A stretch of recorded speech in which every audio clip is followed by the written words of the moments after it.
Saudara-saudaraku, sekali lagi kita masih beribadah secara online. Untuk minggu ini saya memberikan tema firman Tuhan, belajar membereskan diri. Belajar untuk membenahi diri. Kehidupan kita memang adalah kesempatan untuk belajar. Pada waktu khotbah yang lalu, saya menyampaikan khotbah belajar untuk melepas.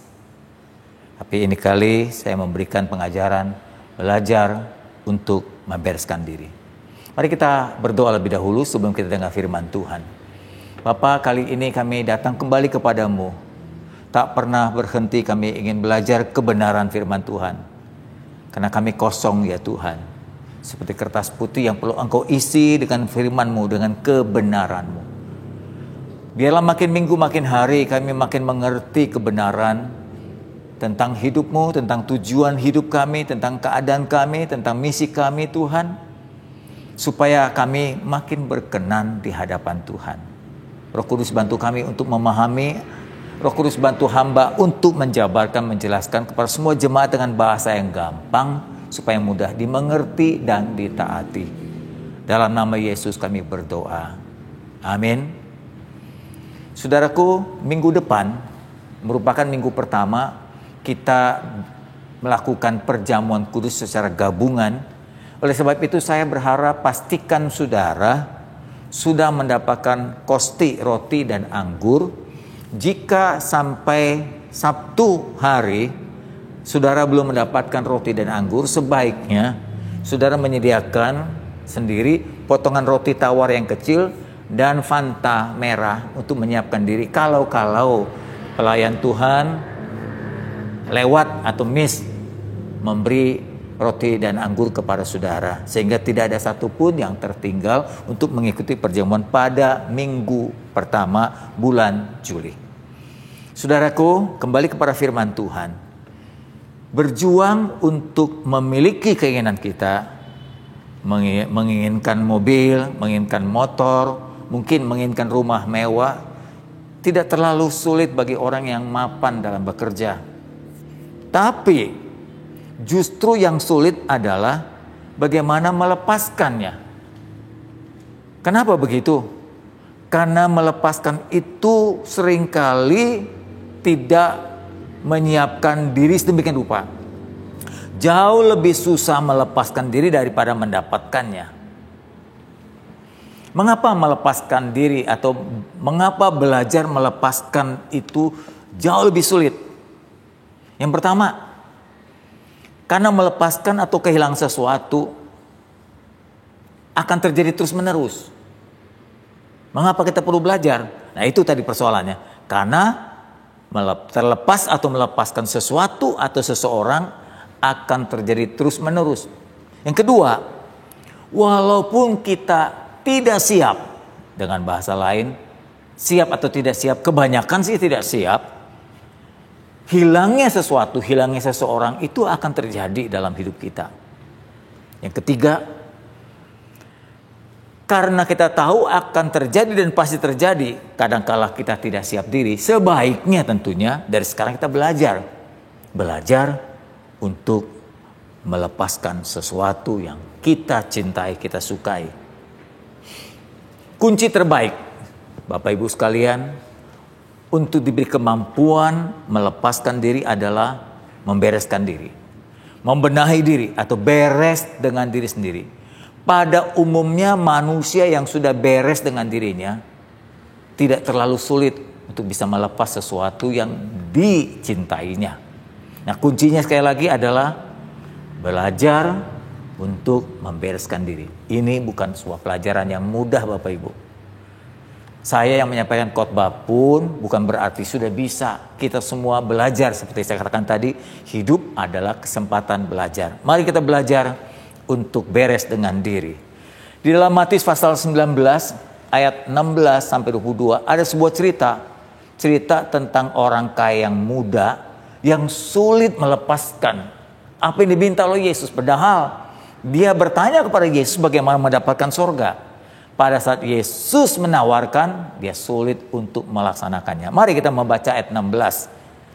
Ada seorang datang kepada Yesus dan berkata, "Guru, perbuatan baik apa yang harus aku perbuat supaya memperoleh hidup yang kekal?" Dia bertanya, perbuatan apa yang membuat aku mendapat hidup yang kekal? Jawab Yesus, "Apakah sebabnya engkau bertanya kepadaku tentang apa yang baik? Hanya ada satu yang baik. Tetapi jikalau engkau ingin masuk ke dalam hidup, turutilah segala perintah Allah." Nah, kata orang muda kaya itu kepada Yesus, "Perintah yang mana, Guru?" Yesus langsung menjawab, "Jangan membunuh, jangan berzina, jangan mencuri, jangan berdusta, hormatilah ayah ibumu, kasihlah sesamamu manusia seperti dirimu." Lalu kata orang muda itu, "Wah Tuhan, Guru, semua yang kau katakan itu telah kuturuti. Apalagi yang harus aku lakukan?" Yesus tahu. Yesus kemudian berkata lagi kepadanya, "Jikalau engkau hendak sempurna, jikalau engkau berkenan bukan cuma masuk surga, supaya engkau berkenan dalam hidup ini, pergilah, pulanglah, juallah segala milikmu, berikan hasil penjualan itu kepada orang-orang miskin, maka engkau akan beroleh harta di surga. Kemudian datanglah kemari, ikutlah aku."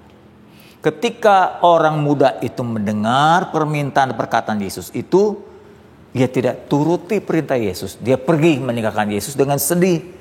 Sebab hartanya banyak. Sebab hatinya terikat, sulit melepaskan hartanya dari hidupnya. Orang muda ini, saya boleh katakan, belum beres dengan dirinya. Saya berharap saudara tidak meniru tingkah laku dari orang muda ini.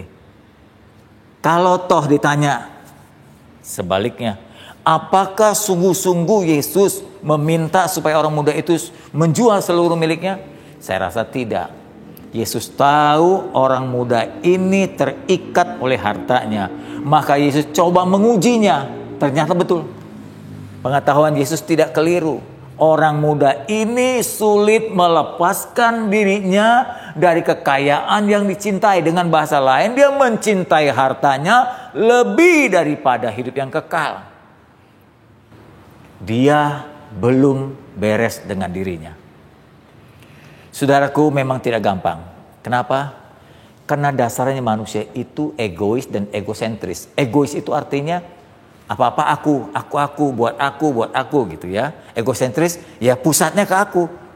Untukku. Yang lain enggak. Nah, itu manusia tuh. Ya. Coba dah. Kalau saudara satu kali dalam satu pertemuan atau reuni kumpul atau pergi tur terus foto-foto.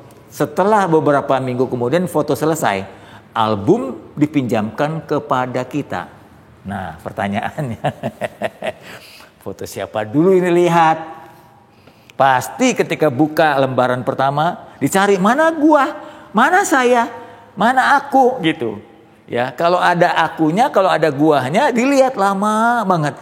Tapi kalau album itu tidak ada foto kita, lewat tuh. Walaupun foto itu bagus, pemandangan bagus, grupnya bagus, teman-teman foto bagus, lewat. Kalau ada kita saja, baru kita lihat lebih lama. Nah, itu kan bukti betapa kita egois. Yang kedua, kalau kita foto, yang lain semua bagus, ya teman-teman bagus, cuma kita yang jelek fotonya, yang menurut kita kurang kurus lah, pipinya agak gemuk lah, angle-nya kurang tepat lah, kita rasanya nyesel atau kalau bisa minta diulang kembali foto ini. Padahal semuanya bagus, hanya diri sendiri aja yang jelek. Maka dia minta supaya fotonya diulang. Ya, dia sendiri yang kurang tepat, pipinya lebih gemuk, ya arahnya kurang pas, dia selalu begitu, minta diulang-ulang. Nah, itu betapa egoisnya kita. Kita lebih banyak memikirkan diri sendiri daripada orang lain. Bayangin suruh foto ulang lagi, reuni lagi, tur lagi, kan nggak mungkin. Nah, keadaan yang kedua, saya dengar satu lagu dalam bahasa Inggris, saya ngerti dikit lah. Ada satu lagu tentang putus cinta. Kalau udah putus cinta, biasanya sih ada kecenderungan minta dikasihani, minta diperhatikan. Sampai muncul lagu yang seperti ini nih. Why does the sun go on shining Why does the sea rush to shore? Don't they know that it's that end of the world? 'Cause you don't love me anymore. Nah, saya terjemahin kurang lebih begini. Mengapa aku sudah putus cinta, aku sedang dirundung sedih? Kenapa? Kurang lebih begitu ya. Matahari tetap bersinar. Kenapa matahari nggak ikut sedih gitu? Aku udah putus cinta, ya cintaku nggak ada lagi. Tapi kenapa matahari tetap bersinar? Kenapa ombak masih bergerak gitu? Kenapa burung masih bernyanyi? Why do the bird go on singing? Ya, mengapa bintang-bintang masih berkilauan bercahaya? Tidakkah mereka tahu bahwa dunia itu mau kiamat? Kenapa? Karena aku telah kehilangan cinta. Jadi betapa egoisnya manusia itu. Kalau dia senang dia nggak ngajak orang lain. Tapi kalau dia putus cinta dia ajak semua orang untuk sedih. Kalau perlu langit mendung. Gitu ya. Nah itulah egoisnya manusia, saudaraku. Kalau sekali waktu Anda memperhatikan di pesta makan juga, saya udah lihat videonya di YouTube. Ada ibu tuh pakaiannya bagus, mahal, tapi waktu prasmanan dia keluarkan dari tasnya itu kantong plastik, dia masukkan makanan itu sampai yang lain gak kebagian. Betapa egoisnya orang ini. Dia datang ke pesta itu mestinya untuk makan bersama dengan tamu-tamu lain. Dia ambil untuk bawa pulang tanpa rasa malu. Bukankah ini bentuk keegoisan manusia? Kenapa? Gak beres. Dirinya belum beres. Jika saudara memiliki keserakahan dan keterikatan yang sama, saudara itu belum beres dengan dirimu. Target saudara dan saya, setelah kita percaya Tuhan, setelah kita lahir baru, Tuhan ingin membentuk kita makin lama makin beres, makin lama makin tidak terikat, makin lama makin mudah belajar melepas. Memang tidak gampang. Melepas orang kita cintai, melepas barang kita sukai, melepas sesuatu yang kita inginkan, tidak gampang. Nah, model pertama Tuhan ciptakan manusia, Adam Hawa. Itu model yang sudah beres dengan dirinya. Mungkin selama ini kita hanya dengar khotbah Adam Hawa adalah manusia berdosa. Tapi sebelum manusia ini jatuh dalam dosa, manusia ini adalah manusia yang diciptakan yang berkenan kepada Tuhan, dibentuk dengan sempurna oleh Tuhan. Adam Hawa itu sempurna sebelum jatuh dalam dosa. Dia sudah beres dengan dirinya. Coba lihat Kejadian pasal 1 ayat 28 dan 29. Firman-Nya berkata begini. Maka Allah menciptakan manusia itu menurut gambarnya. Menurut gambar Allah diciptakan dia laki-laki dan perempuan. Allah memberkati Adam Hawa itu, perempuan laki itu. Lalu Allah berfirman kepada mereka, beranak cuculah dan bertambah banyak. Penuhilah bumi dan taklukkan itu. Berkuasa atas ikan-ikan di laut, burung-burung di udara, dan atas segala binatang yang merayap di bumi. Allah menciptakan manusia menurut gambarnya. Lalu Allah memberikan mandat untuk beranak cucu, untuk bertambah banyak, untuk menaklukkan dan berkuasa atas alam semesta. Demikian juga dalam Kejadian 2 ayat yang ke-15.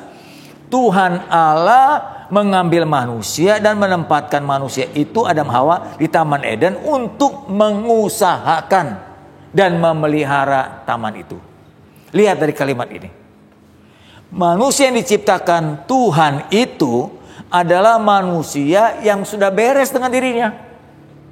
Jadi kalau saudara tanya saya, model seperti apa yang Tuhan mau kita dibentuk atau Tuhan mau kita bertumbuh ke arah sana? Ya seperti Adam Hawa awalnya. Tapi contoh yang lebih sempurna sekarang adalah Yesus. Yesus adalah Adam kedua yang berhasil. Adam pertama gagal dan jatuh dalam dosa. Tapi sebelum dia jatuh dalam dosa, dia itu adalah manusia yang sudah beres dengan dirinya. Karena pertama, diciptakannya segambar serupa dengan Allah. Artinya, segambar serupa dalam kesucian, dalam kebenaran, dalam kematahuan. Tahu dia banyak. Dalam tingkah laku yang baik. Tahu apa yang baik, apa yang jahat. Tahu dia seperti Allah sifatnya. Kemudian yang kedua, dia sudah beres. Kenapa? sudah semuanya punya, fasilitas semua ada. Coba ingat dengan perkataan Abraham Maslow yang mengatakan manusia itu punya kebutuhan. Yang pertama kebutuhan makanan. Adam Hawa penuh dengan makanan. Di Taman Eden makan apa saja ada di situ. Kebutuhan dasarnya tercukupi. Yang kedua tempat tinggal. Mana ada orang punya tanah seluas Adam Hawa? Ya, aman dia. Kenapa? Allah penjaga. Ya, dia sendiri berhikmat. Dia punya tempat tinggal dan aman. Dan ketiga, dia dicintai dan mencintai. Bahkan satu-satunya orang mencintai dia adalah Hawa. Dan Hawa adalah dicintai oleh satu-satunya Adam. Jadi gak ada saingan. Tidak bisa cemburu. Sangat bahagia sekali mereka ini. Jadi kebutuhan yang ketiga pun didapatkannya. Dicintai dan mencintai. Yang keempat, diberikan kuasa. Tadi firman yang mengatakan beranak cucu, taklukkanlah bumi, kuasai, pelihara, rawatlah bumi ini. Diberikan kuasa oleh Tuhan. Lalu yang hebat terakhir kelima adalah dapat pengakuan. Kalau orang udah kaya, orang tuh biasanya butuh pengakuan supaya diakui dia itu loh dermawan loh, dia baik loh, dia ramah loh, butuh pengakuan. Nah, pengakuan yang Adam Hawa dapatkan itu Allah sendiri. Allah mengakui keberadaan Adam Hawa.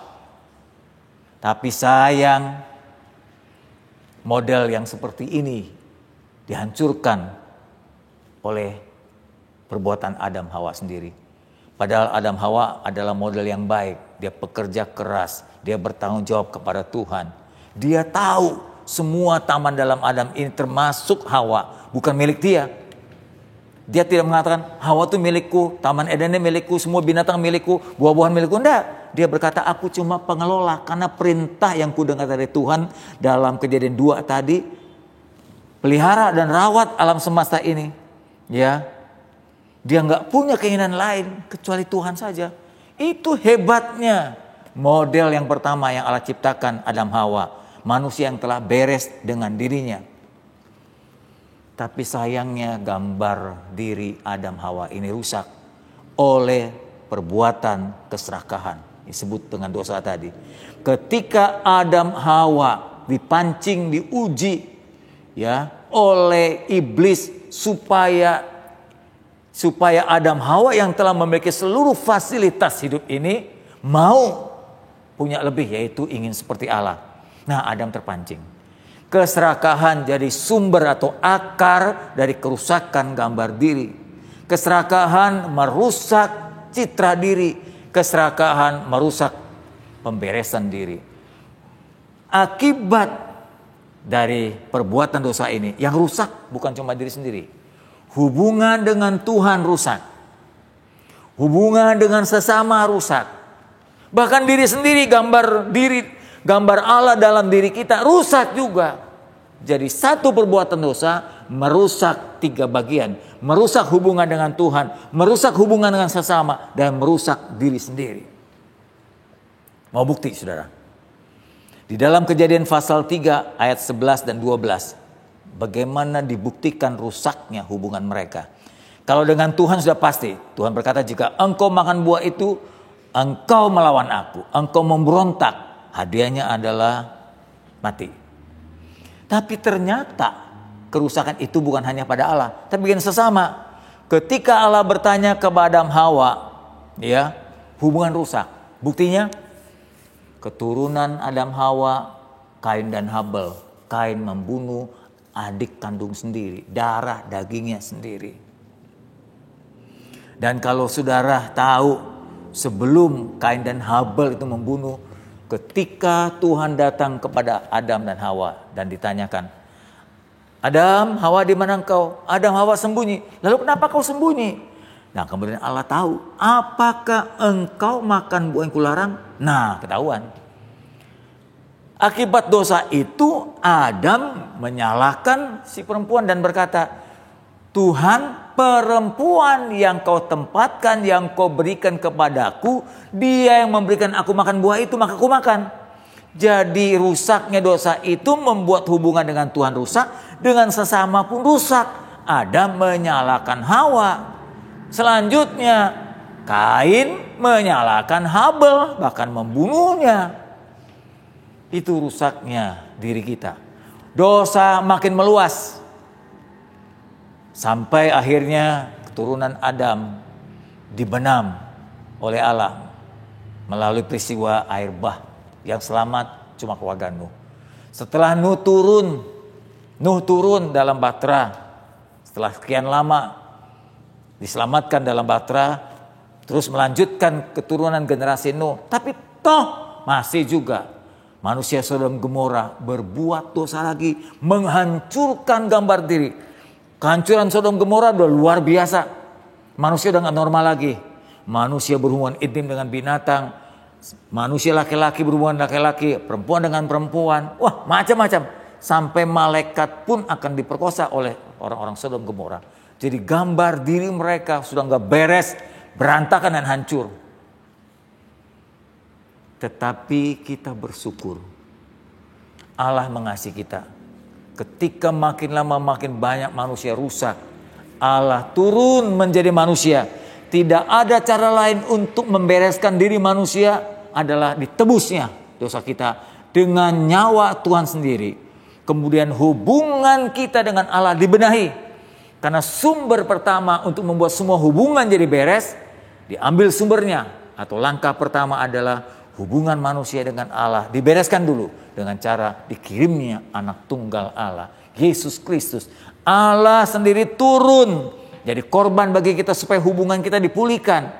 Hubungan dengan Allah beres. Tetapi hubungan kita dengan sesama belum beres. Tetapi kita dengan diri sendiri pun belum beres. Nah, untuk memulihkan hubungan kita dengan Allah melalui kita percaya Yesus, bertobat, kemudian dilahirkan baru. Hanya dengan ciptaan yang baru kamu dipulihkan. Kamu dipulihkan.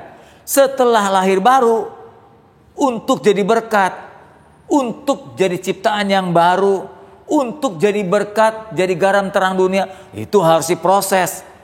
Dilanjutkan dengan pemberesan supaya hubungan dengan sesama baik. Coba bayangkan salib ini.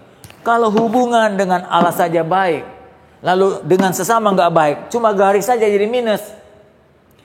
Sekalipun dengan agama, hubungan sesama baik, berbuat baik terus, berbuat amal, tapi nggak ada hubungan baik dengan Allah, juga minus. Maka yang baik adalah hubungan dengan Allah benar dipulihkan, hubungan dengan sesama pun jadi benar. Maka jadi plus, saudara, jadi plus. Untuk itu saudara, saya hari ini menyampaikan berita firman Tuhan. Mari masuk dalam proses supaya diri kita dibereskan. Mulai dengan berjumpa dan mengenal Tuhan dengan benar. Lalu bagaimana cara prosesnya? Belajar kebenaran. Supaya kita tahu tujuan hidup kita ini apa.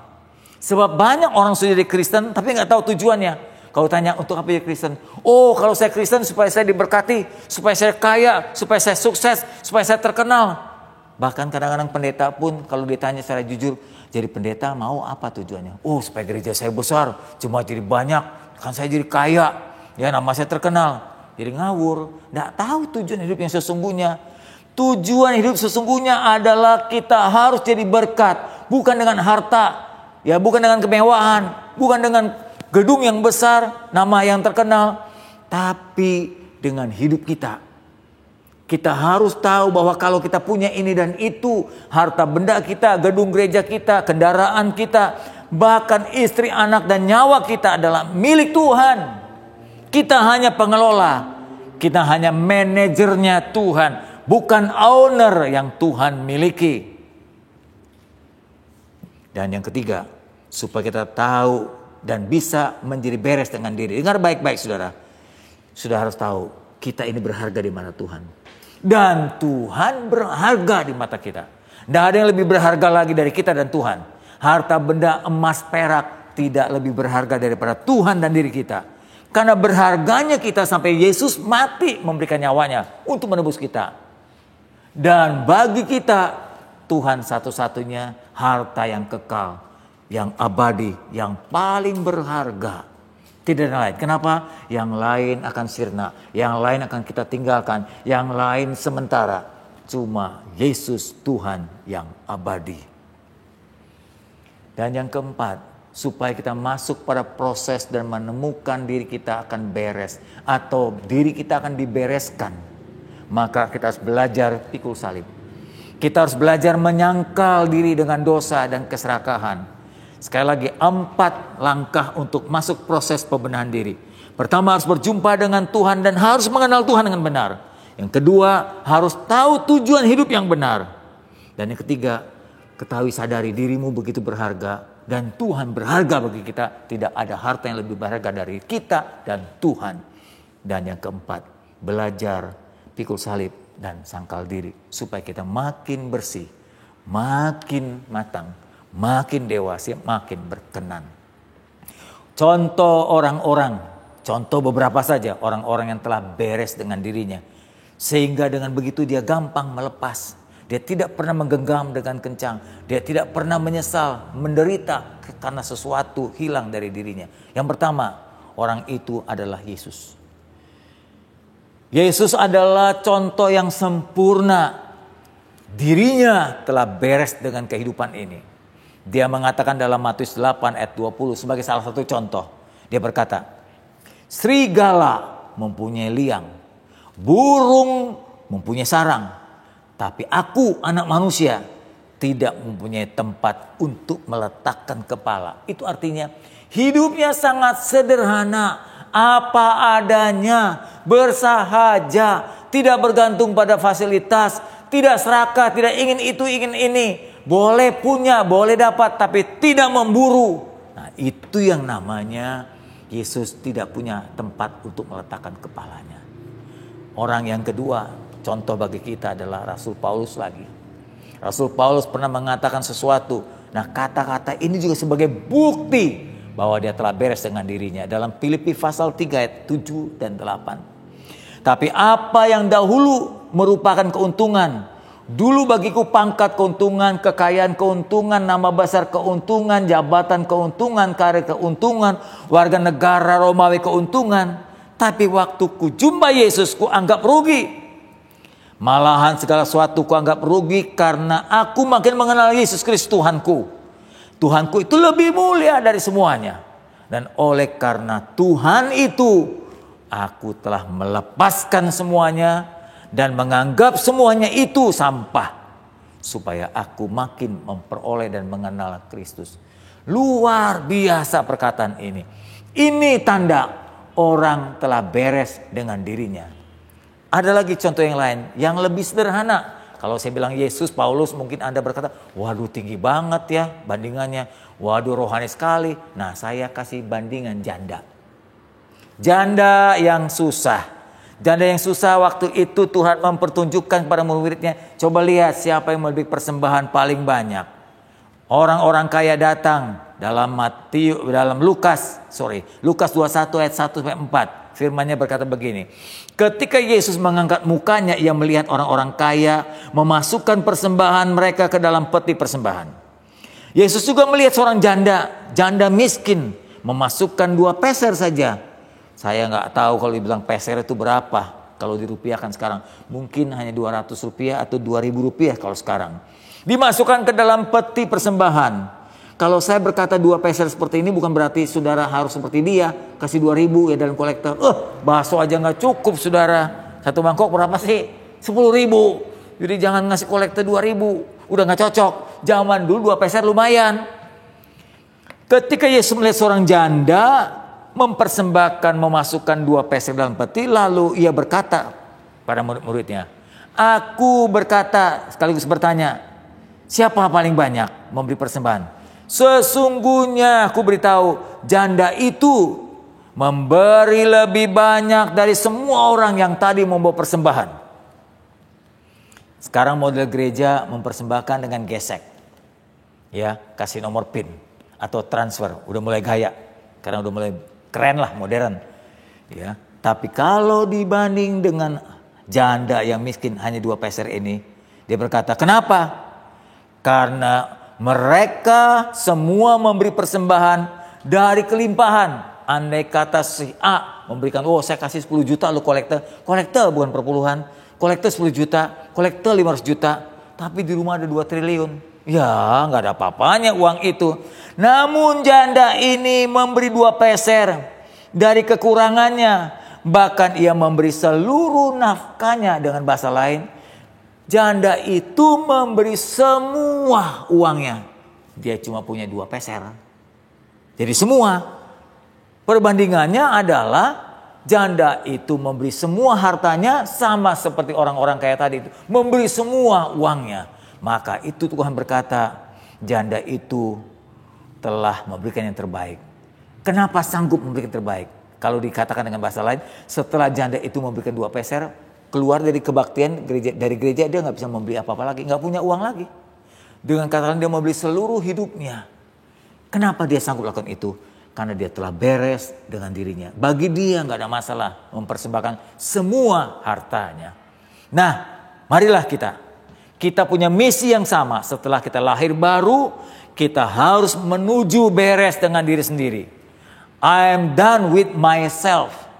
Saya telah beres dengan diri saya. Nah, untuk menuju hal itu, perhatikan beberapa karakter. Sesungguhnya orang Kristen yang telah beres dengan dirinya, jumlahnya tidak banyak. Tidak banyak, bisa dihitung dengan jari. Bahkan maaf sekali lagi, pendeta-pendeta, ya, saya sendiri mesti belajar. Belum banyak pendeta juga yang telah beres dengan dirinya. Masih banyak pendeta-pendeta yang serakah. Masih banyak pendeta-pendeta yang duniawi. Masih banyak pendeta yang berlomba dengan kekayaan. Menunjukkan bahwa dia lebih hebat dari yang lain. Belum beres dengan dirinya. Orang yang beres dengan dirinya, hidupnya hanya untuk kepentingan orang banyak. Bukan untuk aku. Kalau dia berkeluarga, dia memikirkan istri dan anaknya. Bukan aku lagi. Ya tidak pasif. Kalau berkata, Pak, kalau orang beres dengan dirinya kan udah gak punya keinginan. Punya keinginan. Tidak pasif. Ya, dia tidak diam. Tapi dia justru aktif, produktif. Hidupnya namun sederhana. Produktif, menghasilkan banyak, tapi hidup sederhana. Jujur, bersih. Ya, dia nggak dikuasai lagi oleh keserakahan. Dia nggak pamer lagi kehebatan. Kalau satu kali dia seorang pejabat tinggi, contoh saja yang gampang ya. Saya temukan ada menteri, malah saya melihat Pak Jokowi presiden kita. Kalau naik pesawat umum, dia naik pesawat di bangku ekonomi, bukan di VIP. Dulu saya dengar Pak Ahok juga sama, di ruang ekonomi, bukan di VIP. Ya, padahal mampu. Itu yang namanya sederhana, saudaraku. Ya, orang semacam ini mulai belajar membereskan dirinya. Nah, orang-orang yang seperti ini seakan-akan kakinya sih masih menginjak bumi, tapi jiwanya sudah mulai ada di surga. Saya ulang lagi, orang yang telah membereskan dirinya, kakinya mungkin masih di bumi, masih mencari nafkah, masih berjuang, masih membenahi keluarga, masih berusaha, masih menolong orang. Tapi jiwanya sebagian sudah diletakkan di surga. Saudaraku, kalau engkau tanya kepada saya, Pak, cari teman yang seperti apa, cari sahabat seperti apa? Cari sahabat yang seperti itu. Cari sahabat yang telah beres dengan dirinya. Pak, sudah saya cari-cari berapa minggu, berapa bulan. Kalau belum engkau temukan, jadikan dirimu beres dengan dirimu sendiri. Kalau engkau tidak dapatkan seorang sahabat yang telah beres dengan dirinya, maka jadikan dirimu beres. Jadikan engkau sahabat bagi banyak orang. Saudaraku, dengan demikian, orang yang semacam ini tidak mudah lagi tergoda oleh kemewahan. Tidak lagi mengambil kesempatan untuk korupsi memperkaya diri. Dia berkata, kalau aku dapat ini, dapat itu. Aku diberkati Tuhan, itu milik Tuhan. Aku hanya dipercayakan untuk mengelola harta Tuhan itu. Sehingga dia tidak menjadi sombong. Ketika dia naik mobil mewah, dia sederhana dan rendah hati. Ketika dia naik bajai, dia tidak minder. Naik bajai tidak minder. Ia sudah dapat menaklukkan keakuannya. Saudaraku, saya teringat satu ilustrasi. Saya ingat tukang parkir. Dulu waktu masih ada ibadah di gereja, Ada banyak orang parkirkan mobilnya. Bahkan ada yang memarkirkan mobil mewah. Tukang parkir dengan semangatnya memarkir kendaraan. Pada saat tukang parkir itu mengetahui gereja bubar, ibadah telah selesai, maka satu persatu orang pemilik mobil mengambilnya. Tukang parkir tidak keberatan. Ini ilustrasi, bukan sesungguhnya. Ini ilustrasi buat kita. Orang yang telah beres dengan dirinya itu seperti tukang parkir. Ketika sesuatu dimilikinya diambil pemiliknya, ketika sesuatu yang dicintai hilang dari dirinya, dia mempersilahkan saja. Karena dia berkata, itu bukan milikku, aku hanya pengelola saja. Saudara, hidup ini tidak lama. Apa saja yang kau miliki sekarang di rumah, di bank, di kantormu, di perusahaanmu, itu milik Tuhan. Milikmu hanya Tuhan. Bahkan nyawamu sendiri bukanlah milikmu. Ayub berkata, aku lahir telanjang, pulang telanjang. Itu menyatakan bahwa kita datang gak bawa apa-apa, gak punya apa-apa. Nanti kita pulang pun tidak punya apa-apa dan tidak bawa apa-apa. Saya harapkan ketika engkau punya sesuatu sekarang, pakailah demi kepentingan orang banyak, memberkati, menolong, memperbesar kerajaan Allah, menolong misi-misi gereja. Satu kali kelak ketika engkau memejamkan mata kau berpulang, ada banyak orang menyebut namamu dengan baik. Ada banyak orang terkesan dengan gaya hidupmu. Dan engkau menjadi pembicaraan yang luar biasa indahnya. Tuhan memberkati saudara. Amin. Mari kita tunduk kepala, kita berdoa.